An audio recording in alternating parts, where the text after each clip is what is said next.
Hello, everyone, and welcome to the 2020 Mr. BHS Pageant. My name is McKenna Yates, and I'm the president of NHS, and your host for this evening, or whenever you decide to watch this video. Thank you all so much for tuning in to see these boys, but most importantly, thank you for helping us raise money for Movement 5280. Movement 5280 is a nonprofit organization based in Denver that helps homeless teens by providing them with resources that allow them to recover. All of the money raised will be donated to this organization, and it will help homeless teenagers receive hot meals, have a safe place to stay, and get help with mental health, and so much more. So at any point in the show, you can donate money by clicking the link to the GoFundMe, which can be found in the Instagram bio of the account Brighton Scholars. Thank you again for joining us virtually to support this cause. Enjoy the show!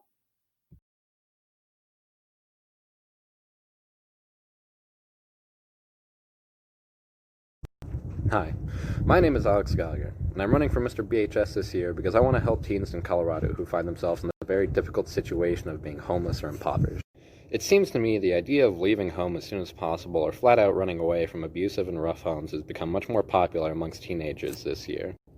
And that's why this year, more than ever, when many have found themselves already impoverished or homeless, kicked out of their apartments and homes, Movement 5280 needs our help. 3 things I want you to know about me are that I've played rugby and football for more than 8 years. I love playing video games, and I don't like sand. It's coarse, it's rough, it's irritating, and it gets everywhere. You can go to the GoFundMe link on my Instagram or the BHS Scholars Instagram to donate to Movement 5280 in my name or anonymously, and help homeless teens this holiday. Hello, my name is Tristan Sorensen, and I'm running for Mr. BHS because I like the vibe of the community. I just really like the way that it makes everybody around happy at the school and outside of the school. And I love the competition that we do.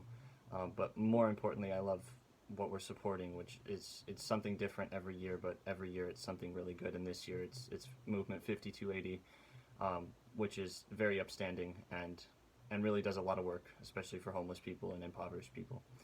I love computer science and chess. Those are 2 facts about me.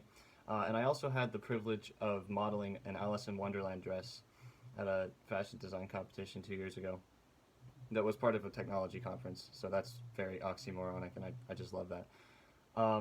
Yeah, if you want to vote, you can vote at the GoFundMe and support Movement 5280, and it's just a great thing to do overall. And you'll just have to wait to see what we get to do. Hello there, my name is Kirby Federaco, and I'm running for Mr. BHS because there's a very good atmosphere around the Mr. BHS Charity Week, and the charities that we chose to support this year are very good charities.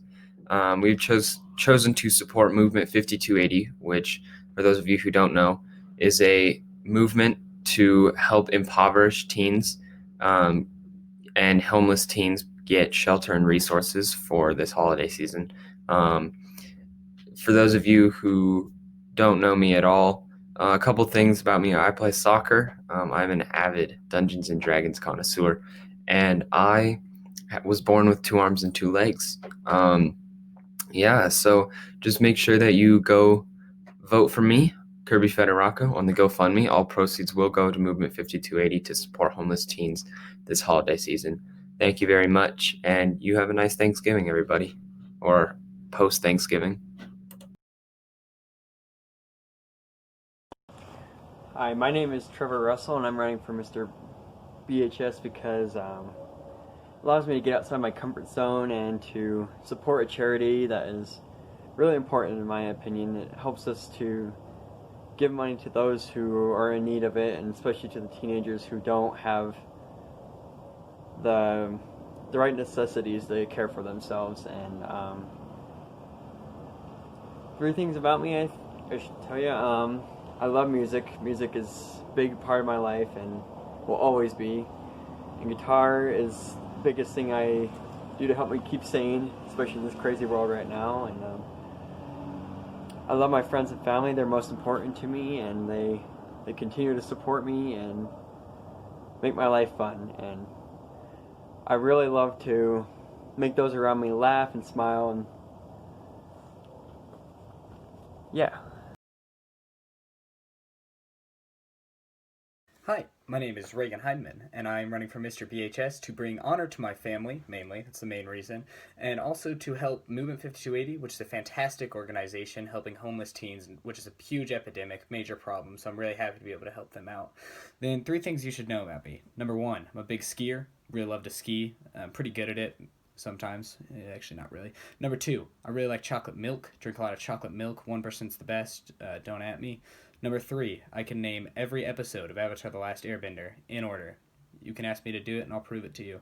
It's impressive.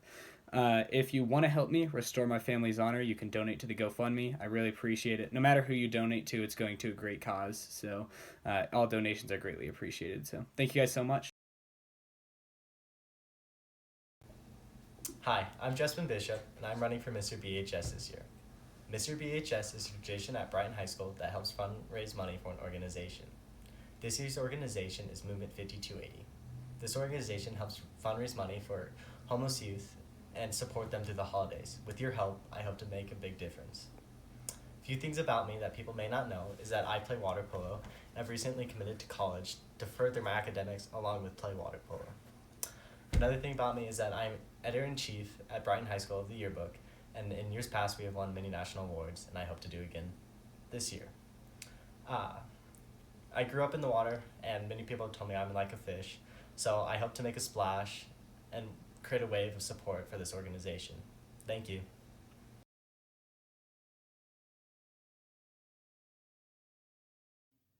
Introducing Jespin Bishop as he swims in the snow and performs synchronized swimming.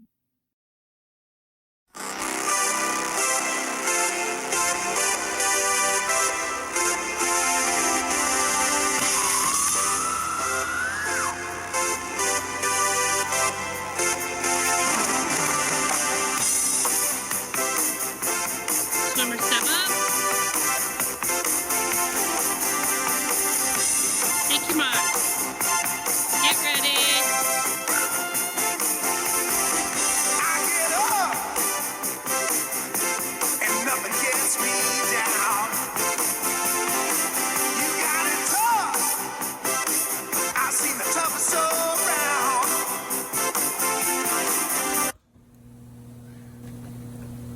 That was a pretty tough race. How do you think you did? Went pretty well on the dive. I went a little deep, hit the bottom a little hard. Flip turn felt pretty good. Got back around. I felt like my team came in pretty good. Don't know what it is yet. Waiting for the judges. What would you say about the conditions of the pool? It was a little shallow, but it was a little more than I was expecting this morning. Obviously, right now we can't get into any other facilities, so we have to use what we have. The water's a little bit colder and more of a solid than I would like, but it's all right now because I can swim and that's what I want. What would you change about your next swim? Like I said, dove a little deep, hit my head a little hard, but I mean, overall it was a good race and I can't complain.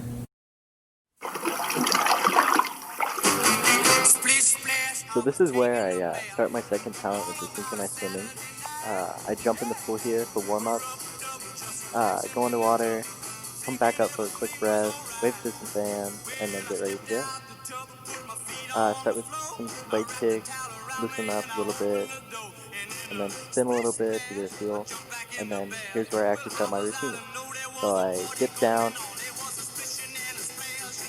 don't know where I went for a while, pop up, take a quick breath, go back under, kick up my legs, stick it around, spin again, go under, come up with some hands, a little bit crooked, but it's alright, my first time.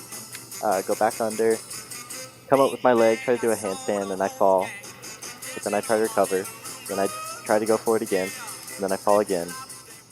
That was my first attempt at doing synchronized swimming in a hot tub. It went really great. It's definitely a lot harder when you don't know synchronized swimming and trying to do it in a hot tub. Yeah, it's all for charity.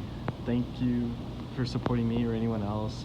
It doesn't matter in all honesty, as long as we raise a lot of money for Movement 5280, it's all going towards a good cause, so thank you everyone. Introducing Trevor Russell as he plays the guitar. Hi, my name is Trevor Russell and I will be playing Blackbird by the Beatles.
Introducing Reagan Heineman, Kirby Federaco, and Tristan Sorensen as they compete in a chess tournament.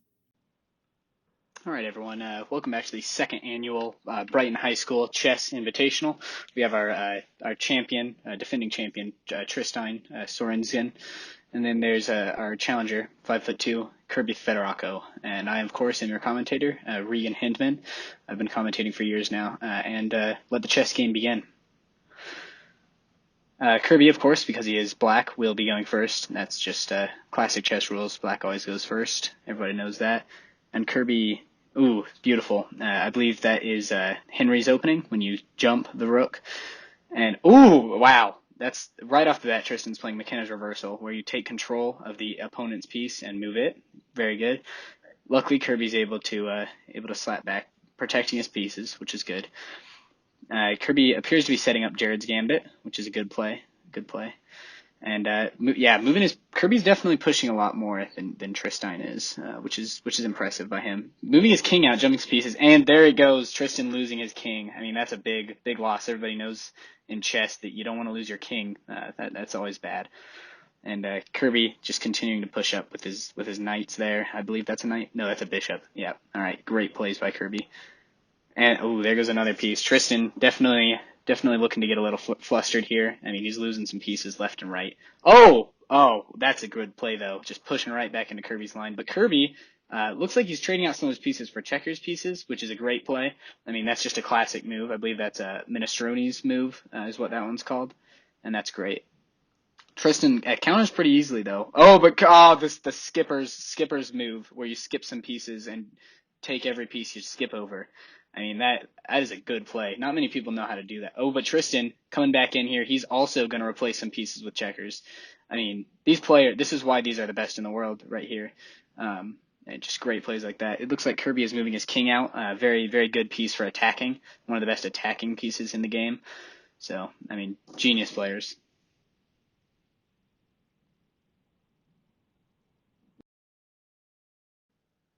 Oh, sorry about that, everybody. I was busy playing Raid Shadow Legends for free on my iOS or Android device. Back to the game now. It looks like Kirby is still in the... Oh my god, he just used the Knight Shuffle, where you just shuffle it in and take a piece. That is a beautiful move. But Tristan strikes back, takes it. Oh my god, they're going back and forth right now. I've never seen chess go this fast and this well done. These players are so good. I mean, I think, these players could beat Carlsen easily, and this is why they're in the big boys league. I mean, they've spent years of their life training for this, and it all comes. I mean, this is their moment. And oh my God, they're both playing out Batman's Betrayal, where they replace every single piece with checkers. I mean, this is insane. Looks like Tristan is going to leave one of his pawns on. I mean, I'm sure there's a reason for that. He's a great player, so he knows what he's doing. Beautiful. Oh my God, Kirby just got the double kill. I mean, that's beautiful. He's probably going to have a kill streak ready pretty soon. Great play by him. And Tristan replacing one of the pieces with the queen, and that's going to finish the game right there. I believe that Kirby won that, so he's your new champion. Great match. Introducing Alex Gallagher as he plays the trumpet. Hey everybody. For my talent today, I'm going to be playing Fly Me to the Moon by Frank Sinatra on my trumpet. Now, my video is going to be one of the shorter submissions here, because I actually take it quite a bit faster than what you would normally hear it at. It's around 83 beats per minute, but I take it about 95, I would say, probably because I let the nerves of recording myself get to me. Normally, I don't go out of my way to do solos or performances live to anybody, so doing this whole thing was a bit of a challenge and a huge step for me. I hope you all enjoy it anyways. Actually, I haven't played the trumpet in about a year. I gave it up about this time last year due to, well, everything happening. And yeah, getting down here to come and play and learn the music, and I really miss trumpet. But I hope you all enjoy. Remember to donate to Movement 5280. You can find it in the description, Facebook, Instagram, BHS Scholars. It's a really good movement, a really good organization, and all the teenagers getting presents this year are really going to appreciate it. So I hope you all enjoy. Thank you.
All right.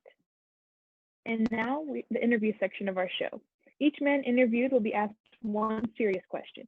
The candidates are given their serious questions in advance to prepare and will be given up to 1 minute to address the issue. First up, we have Kirby Federaco. Studies have shown that children need multiple outlets, including physical, intellectual, and artistic, in order to better interact with the world around them. Knowing that creative outlets are just as important as core subjects, what can be done to increase creative opportunities for children?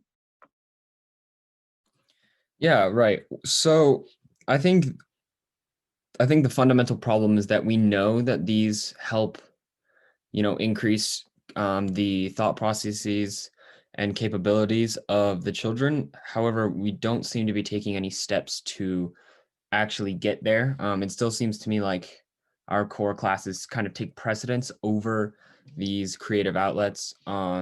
Not necessarily a misallocation of funds, but more of just priorities aren't necessarily in the right place. And I think that if you get everybody on the same page, for starters, maybe district by district or school by school, you get everybody on the same page that this is just as important as math, or this is just as important as language arts, then you're able to redefine the way that we teach in America, and therefore increasing the creative output of the students.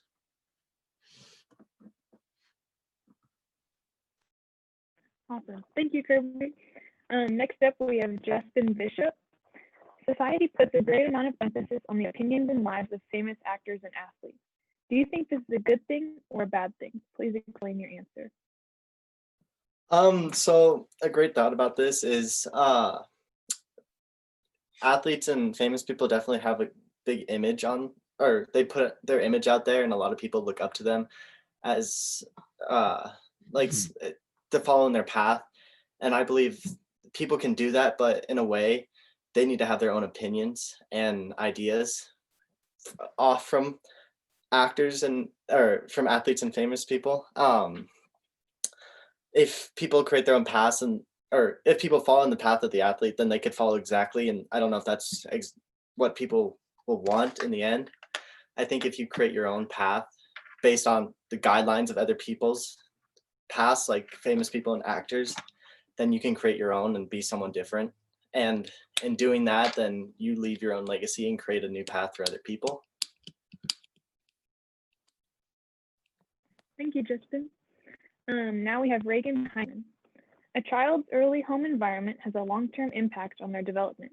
Given this, especially during our current COVID-19 situation, how do you think elementary school children today will be affected in the long term? Sure.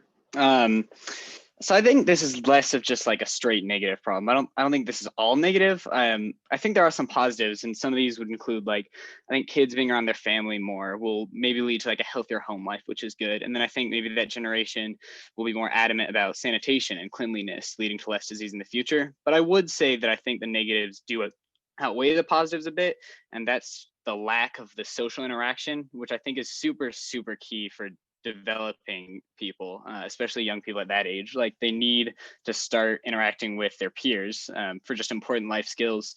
I mean, being exposed to like diversity, like figuring out that not everyone is exactly like them, have different beliefs, look differently. I think that's super, super important for kids that age.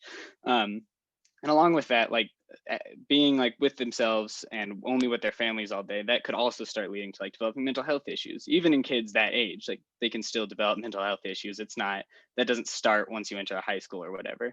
So I think that it is more negative with COVID especially, but there are some positives. I think just the lacking of social interaction is the biggest problem. Thank you, Reagan. Up next, we have Tristan Sorensen. Since deforestation is related to many of the issues we face in the environment today, like air quality, forest fires, the loss of biodiversity, how can the United States lead the world in making forest management a priority? Okay, stalling. Okay, so well, I think the first part is we have to put people together to agree on it because it's kind of a contentious issue. So what that means is we can't make any progress, as the United States, but as anybody who wants to lead the world in any issue, we have to be able to agree on it. And so we have to be able to recognize what the issue is. And the issue is poor forest management is kind of a blanket term, but it means it usually entails a lack of attention to the environment surrounding it, which means the soil and also the climate. The climate's really important because that can lead to things like fires, and the fires destroy biodiversity, which means the wildlife doesn't survive in those areas. But in order for people to agree,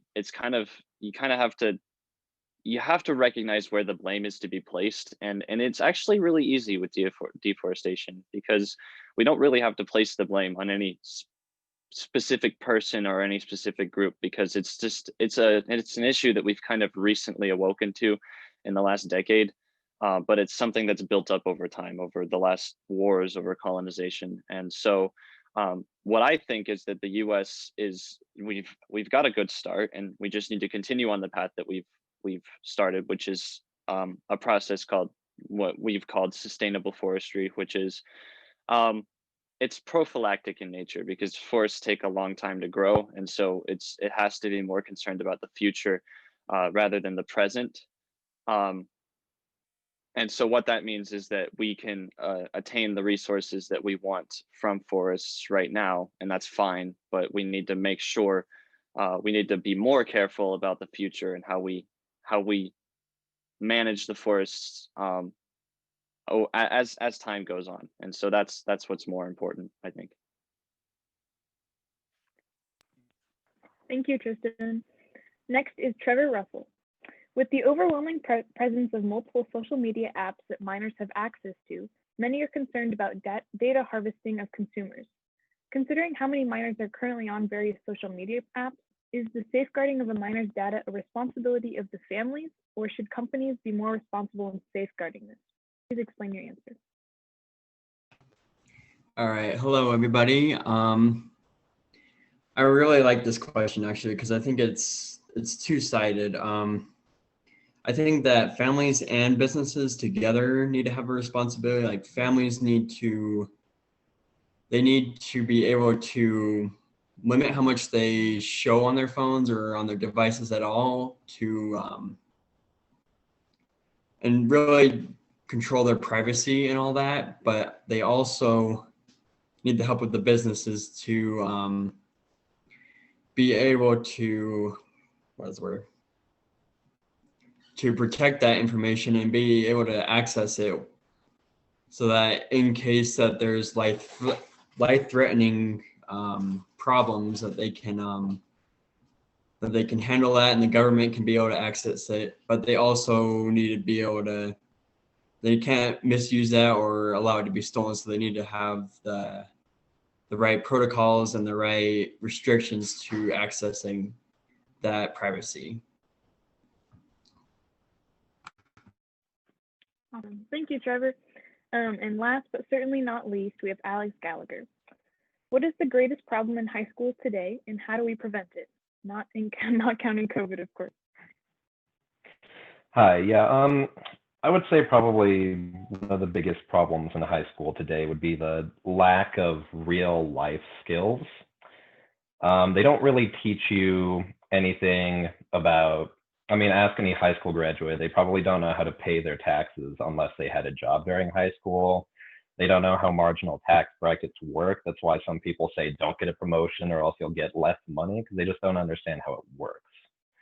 And I mean, sure, you can take a home ec class or mech class if you go out of your way, but if you don't, then you don't really get the knowledge on how to cook for yourself, how to change a tire, do basic stuff that you're going to need in life. And I understand that high schools in general have kind of moved away from that, because it used to be stuff like home ec was required back in the 90s, 80s, further back. And I think that the biggest problem is that high schools just don't teach that. They're too focused on the Common Core, the curriculum, and they're too focused on getting ready kids for four-year universities. I think there's too much of a glorification maybe of you have to go to a four-year university, you have to pay all this money, get into student debt, or else you're not going to be successful.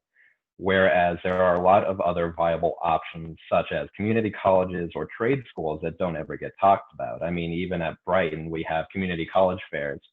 All the big schools like Northern Arizona University, UNC, Puebla, all those schools, all those 4 years get to be right front and center, but you never hear about the community colleges where you pay $5,000 for 2 years of education.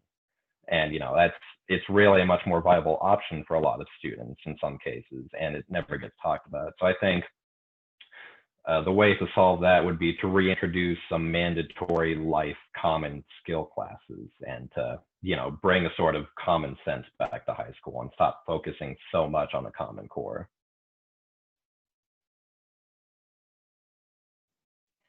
Thank you, Alex.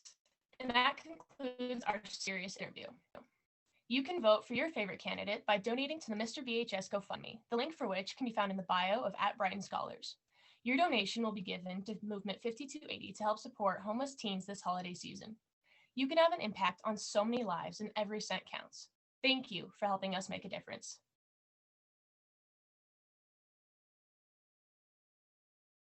I will now be asking each candidate a lighthearted question that they did not know in advance and see how they respond. First up is Kirby Federaco. If you had a warning label, what would yours say? Well, mine would say, warning, bird watching goes both ways. And the reason I say this is because I am a bird truther, and I know birds aren't real, okay? They're watching us. The government knows something that we don't, and they are willing to kill trillions of birds in order to protect us, okay? And the safety of the American people is at stake here, all right? So warning signs should be on every telephone pole, every car, everything you buy, even if it's just a bag of coffee, it should just say, warning, bird watching goes both ways. Warning, birds aren't real. Warning, warning, warning, warning. That's all. Thank you, Kirby. Now is Justin Bishop. If you were stuck in an elevator for hours on end and were forced to listen to only one song, what would it be and why? Shoot, that's a tough one. There's a lot of good songs out there. It's definitely between Break My Stride, September, and shoot, what's that song called? Shoot, I can't think of another one. I know there's a song that I'd listen to. I can't think of the name, but definitely between Break My Stride and September, I'd have to go with September. I mean, it's got a good beat to it. It's positive, and it hopefully keep you in a good mood the whole time, and hopefully not like drive you to insanity. I mean, there's lyrics in it, so that it seems like people would be talking to you a little bit, like you wouldn't be alone. And yeah, it's more of a positive song for sure, and it's older, and I'm a fan of older songs, so definitely September by Earth, Wind, and Fire. And yeah, definitely would enjoy that. Thank you, Justin. Next up is Reagan Heineman. If you had to give up one of your senses, what would it be and why? I mean, that's just a great question. Great question there. If I had to give up one of my senses of the 5, which let me recap them real quick because I don't know if I know them all. Yeah, hearing, smelling. That's it. I'm giving up smelling easily. I didn't even need to go through the rest of them. I think smelling is kind of boring. I mean, like there's some good smells, but I feel like it's like half good smells and half bad smells. Like taste, like you could just choose not to eat bad food, right? But smelling, it's kind of like you don't get to just be like, yeah, I'm not gonna smell the bad stuff. Like it kind of just goes in there and you're like, whoops. So yeah, smelling pretty easily. I think I can live without good smells. Like that one's not too hard for me. Thank you, Reagan. Now we have Tristan Sorensen. What secret conspiracy would you like to start and why?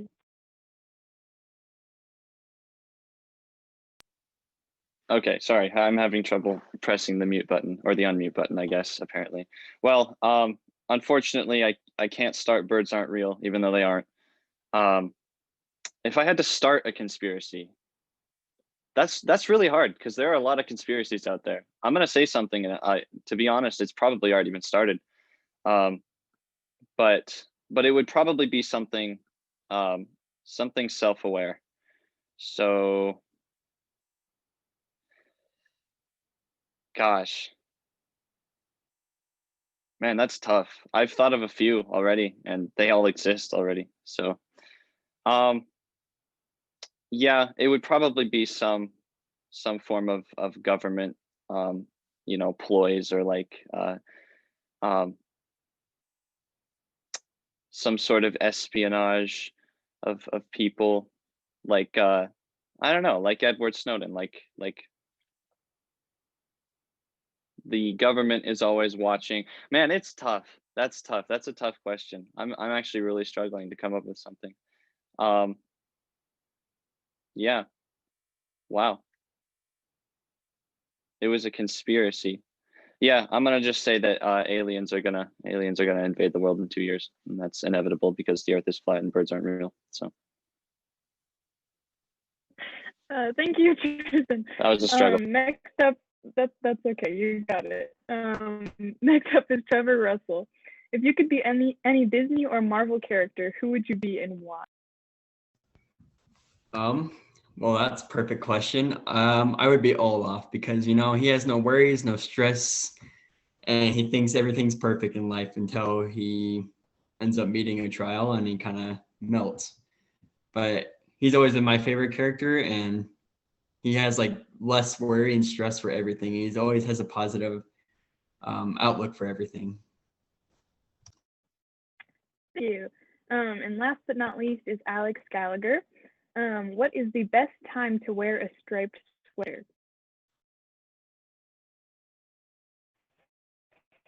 Let me start off by saying I wish I had the conspiracy question. I had a really good one for that.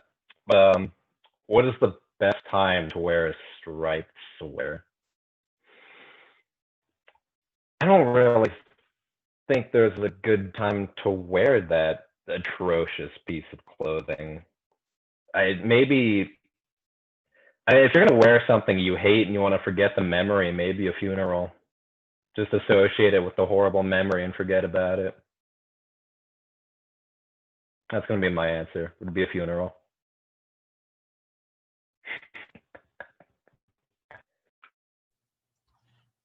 Thanks, Alex. That concludes the funny question portion of the Mr. BHS show.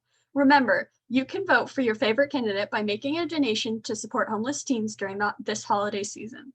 The GoFundMe link can be found in the bio of the Brighton Scholars NHS page. Movement 5280 is changing the lives of homeless youth in Colorado, and you too can help make a difference. And now we have some extra thoughts from all of our boys as they answer different questions that were posed to them originally. First off, we have Alex. Hi, yes. I would like to answer the question of a conspiracy theory I would like to bring to light. Now, let me preface this by giving you some background information. The F-117 was a top secret government spy plane developed, in Roswell, very top secret. But in the 7 years before it was revealed to the public, a lot of triangular pointy UFOs were spotted over the area. And the government, of course, wanted everybody to think it was a UFO, but decried anybody publicly saying it was a UFO because they didn't want anybody to know that it was actually a spy plane. Now, they called anybody who thought it was a UFO a lunatic. I'd like to bring to light Kirby sounds like a lunatic with his birds aren't real speaking. And I'd like to posit that Kirby is a government agent on a massive disinformation project with the CIA, trying to get people to outcry and decry that birds aren't real, because in fact, they aren't. And Kirby is a secret agent trying to get people to trust birds. Awesome. Thank you, Alex. Next up, we have Kirby. First off, I would like to say that's very ironic because, CIA battles bird truthers all the time. So I just think that's pretty funny. Second off, I would like to answer the census question that Reagan so wrongingly answered. I would definitely have to say that I would rather lose my sense of touch, because if you can't feel anything, then you can't feel pain, which means that you can literally do anything. You're basically invincible. You can literally, I could just sock Reagan in the face, and if he tried to fight back, it wouldn't affect me because I don't feel pain. And so I definitely think that is the way to go. You'd be basically invincible. Thank you, Kirby. Next up, we have Reagan.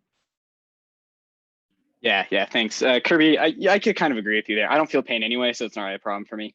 I would like to answer the elevator music question. There are really two objectively correct answers. Jespen didn't get either of them. That's okay. I'll fill them in for you guys. One of them is the Avatar: The Last Airbender theme song. Just for the full duration, you could just use your imagination, pretend to be a bender. That'll pass the time. And the other one is Dance Yourself Clean, of course, by El City Sound System. It's just it's just a banger. It's 9 minutes long, so that'll pass a good chunk of the time per listen. And every time you get to 3 minutes, you can just break out and dance. It's great. There's really no way to go wrong with it. So yeah. Thank you, Reagan. Next we have Jespen. Reagan, I definitely do agree with those choices for music, but I don't know. I think September's still a good option because it's a good classic, and I think you could listen to it over and over again. The question I want to answer is a sweater question. I think there's 2 times when you can wear a striped sweater. One of them is if you're Where's Waldo, and the other one is if you're the guy from Blue's Clues. If you're gonna be on the show, you definitely gotta wear it, or if you're hiding from someone and want them to find you in a big crowd, then definitely do Where's Waldo. Or if you, mostly on Halloween, you'll see all this, but really if you want to mess with some friends, go to New York City after COVID, obviously, and just put on a red stripe best sweater and just run around and hide in different places and see if your friends can find you. Thank you, Justin. Next we have Trevor. All right. Well, I'm going to do the elevator one also because both of them got it wrong. Because being a guitar player, the most annoying song to ever hear in an elevator would be Stairway to Heaven because everybody knows it. And that's the only thing you hear in guitar stores. So I would freak out. I would be very unhappy and bored in that elevator. Awesome. And last but not least, we have Tristan. Okay, so I'm gonna re-answer the warning label question. It's not really much of a warning. It's more of just a statement of fact, which is that chess is the best game, and I am better than Reagan at chess. He's not a grandmaster. He's lying. I am though, definitely a grandmaster. Please vote for your favorite candidates. They're all working so hard and we appreciate them so much. So vote at the GoFundMe page for Movement 5280. You can find the link at Brighton Scholars in the bio.